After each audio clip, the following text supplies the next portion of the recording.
talked about the culture, we know that the American came in and they went to the Native American cultures and obliterated most of them because they said our culture is superior. That's what happened. Okay? Their gods are worthless. What they're doing, their tolerating practices are worthless. Their languages are worthless. Let us go and civilize these heathens. That's the way we go about things. Okay? Now, so you're coming in, they will see that I didn't have their attendance floating around. Now, thank you. Now, what happens is that we go from ethnocentrism where we feel ours is superior to someone else's, and we go to xenophobia. Now, what's the difference between ethnocentrism and xenophobia? Yes, all of a sudden, that not only do you feel yours is superior, but now all of a sudden you hate and fear the other culture. Okay? And what happens is that this goes on, like sometimes it's disguised. Okay? Sometimes what we do to all the people coming in is we act like they're taking all of our jobs, we're doing all of these things to our culture, and we don't want them to be doing it. Okay? Now what happens is that ideally what we talk about is that we want to say, use what we call the concept of cultural relativism. Now, what is that? What do we mean when we say that cultural relativism? I'm ready. Give it a shot. When you understand a culture from its own standpoint and not from yours. Okay, and you don't even have to understand, but you're at least making an attempt to understand where, in your words, where they're coming from. Okay, that's technically what we're talking about. Where are they coming from? And we try to understand it. Okay, and you'll see that, like even in things that we were doing, like when one of our ambassadors got killed in Syria or something of that nature, they couldn't understand. Like we have a problem understanding why they're doing why this happened. You know, we understand it better than they understand the things that we say led up to the killing of their ambassador. Okay? Because see, in many cultures you can't talk about anybody. In many cultures, you can't talk about the ruler because it might be the last word you utter. Okay? But that's not necessarily so here. In this country, people say, and I mean within reason, almost anything they feel like saying. And they can insult anybody they feel like insulting. Okay? Many cultures don't understand that because they're not practicing cultural relativism. They're practicing more of what we call either xenophobia or their ethnocentrism. See? And so those are the kinds of things that make a difference. Alright? Now, I'm going to skip over the other part of this chapter unless anybody wants to have a discussion about something. Okay? Notice that what we are jumping over. We're jumping over cultural pride organization and religious fundamentalism and anti-corporate activism. Okay? Now, I think that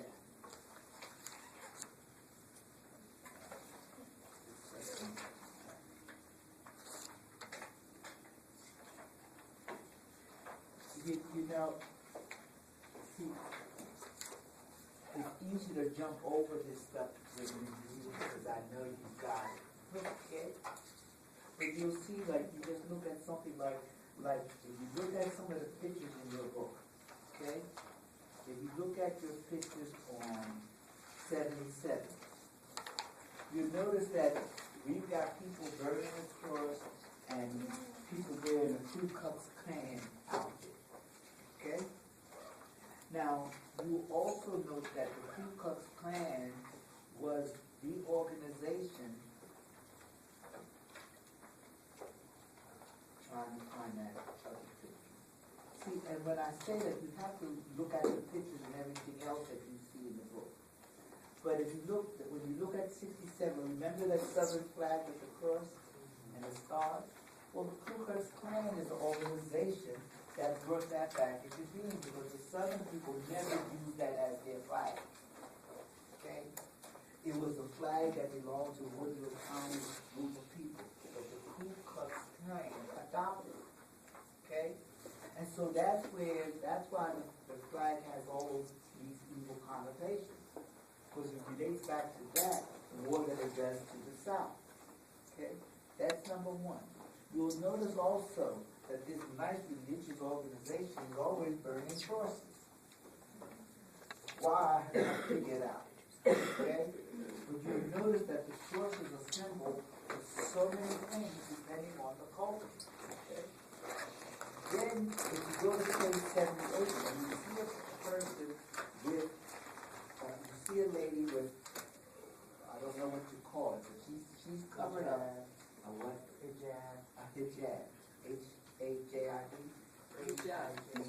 Okay. She's wearing a hijab. And now notice that when we talk about things like xenophobia, that's part of what's happening. You will note that what they have done is that the French passed a law saying that they cannot go around with their head and face covered like that. Why? What has so much that says you can't go around covering yourself? You just happen to be a member of a particular religion or culture. And all of a sudden, they have the power. See, the French have the power to say, this is not going to happen. Notice that power means a lot. Okay? But now all of a sudden, because she's offending, I don't know who it is she's offending, but she's offending somebody. And the xenophobia sets in. And the next thing you know is they're passing laws, and I don't know what the result of this is going to be. Okay? Now, notice something when we get around to things like religion. And they talk about things like abortion. And one group of people is saying, I hate abortion, okay? And as if to say that it's the worst thing under the sun. Now note that the difference in culture and ideology. Some cultures, that would not ever be an issue. Recognize that in some cultures, abortion would never be an issue. When we talk about infanticide and aborting the first born child if the child is a female, is that not abortion? That may be worse than abortion. Do you understand what I'm saying? Okay? Now, I'm not saying anything is right or wrong. What I'm trying to say is what we're trying to do is say, well, look at all the things that go on in this world. Okay? And yet we're sitting here because somebody has decided that we should not even be aborting or killing a baby. That's all a fetus. Okay? Now, I'm not upset with what I said.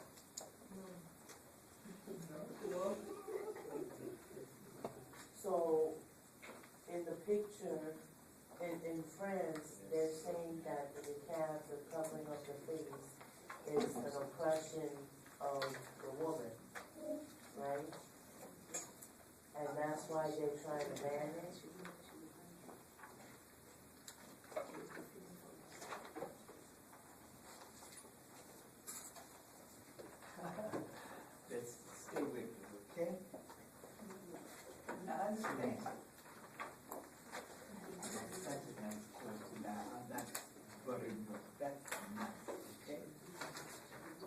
what we do in this society.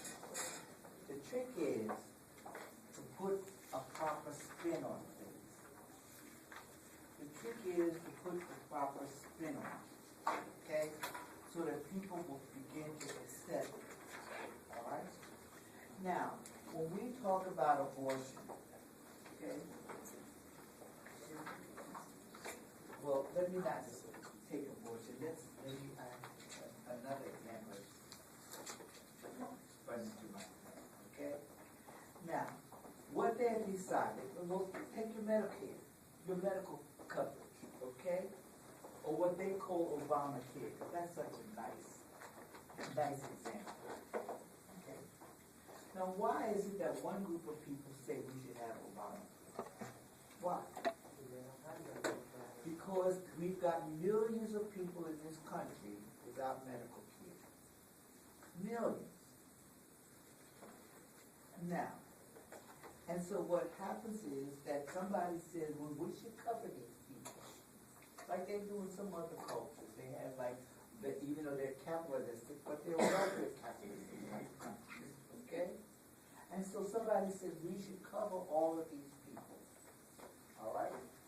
Stay with me. Now, so all of a sudden everybody's getting coverage or has to have coverage. Now that's nothing new in our society because we get the same thing with Social Security. Okay? Social Security is something that everybody has to donate to. Unless you like a member of the railroad workers, these people have got these exceptions, okay? Or the post office where they got congressional exceptions, okay? But everybody otherwise donates to Social Security. X amount of dollars. And it's just a question of how much money you make as to how long you donate. Some people stop donating after three months because they make that kind of bucks. Other people donate for 9 months out of their salary. Some have to donate all year long to put into Social Security. Now the reason why we have Social Security is because when we had the Depression in the 30s, nobody had any savings. And if they had any, for the average person, it lasted a week or two. Okay? Like in our situation, we might have savings, but if something dramatically happened, we'll be lucky if we can make it through 3 months. Okay? Especially if you have bills to pay and car rent to pay and all these kinds of things. So they put in Social Security, and that had to go through the Congress. Okay? And it had to go to the Supreme Court. The Supreme Court was knocking it down. And then all of a sudden, something happened and the deal went in and the Supreme Court said we're going to approve it. So what Social Security turned out to be is a way of making you save. Social Security is a forced savings for your retirement. So that you have nothing else and you get to be 60, whatever, okay? You have Social Security. Okay? And that's step number 1. Now, what's that got to do with medical care? Now, somebody said you should have medical care. Everybody. Because there's 2 things in this country that will take every penny you ever had. One, if you get caught up in the court system, you might as well consider yourself to be penniless. And 2, if you have severe medical problems, you could never pay for it. Trust me. If you have a serious medical problem that you have to pay for, you will sell your house, your cars, and everything else you have to try to pay for medical coverage. Okay? Now, what is the fight? Everybody knows we need medical care. What is it that the group of people who want to fight against medical care says, this is why we don't want it? Anybody understand? Why is it that people are against medical care? Well, that's part of it. But you know what it's like? Like a socialist country. Say it again. Like a socialist country. Well, here's the real argument. I don't want the government telling me how to spend my money. That's the argument. The government has no right telling me that I must have medical care. That's the argument. So we want the government off our back. So I can go around and when I get old, if I get sick, I wanna go into poverty. Okay, that's the logic. But notice that the spin is not that we don't need medical care, but the spin is that we are doing something that the government has no right to do. Okay, that's the argument. Now, and you know what? That argument has come. Because it's against the American idea. It's against individualism. It's against only rugged individualism. We have to tough it out. That's the argument. So this is what happens here. Now all of a sudden, instead of them saying that it's xenophobic, that we really don't want these people going around covering up and blah, blah, blah, blah, blah, what we want to do is we want to protect them. Okay? Because these women, we've already talked to thousands and thousands and thousands, they all feel suppressed. That they're under oppression of their religious ideas. Give me a break, people. Now, I'm not saying that from our standpoint that's not right, but that's a spin that they're putting on it. You understand what I'm saying? You put the best spin on it to make so that it doesn't look like what you're doing is what you really do. Okay? And so now all of a sudden, the French Parliament says, okay, well, we don't want this because their traditional religious God violates the norms of the secular culture. That's the French culture. And that part is probably true. Okay? And then it's a sign of oppression of women. That's wonderful. Okay? But understand that more women are oppressed over the world than not. Don't you folks this? Okay? Women are oppressed all over the world. The only difference is what is I'm looking for a word. It's like what's the limits of the oppression? Not that they're not oppressed. Even in this country, women are oppressed. It's just that we're not as bad as everybody else is oppressed. Okay? But we might go around saying, well, I'm not oppressed, and I'm not this, and I'm not that. But you listen to the feminists. And look at, you see women on television, and the only thing they know how to do with any regularity is what my grandson would call shake their booty. Okay? You still go around deciding that the thing that you're supposed to do is show that women are supposed to be skinny and voluptuous and have big bras, big whatever, and big butts. Okay? And you live with that. Now feminists say that's oppression. Okay? When you start deciding that the best thing you have to offer this world is your looks, you've got a problem. Say this again. When you have decided that the best thing you have to do is offer this world is your looks, you have a problem. You have to get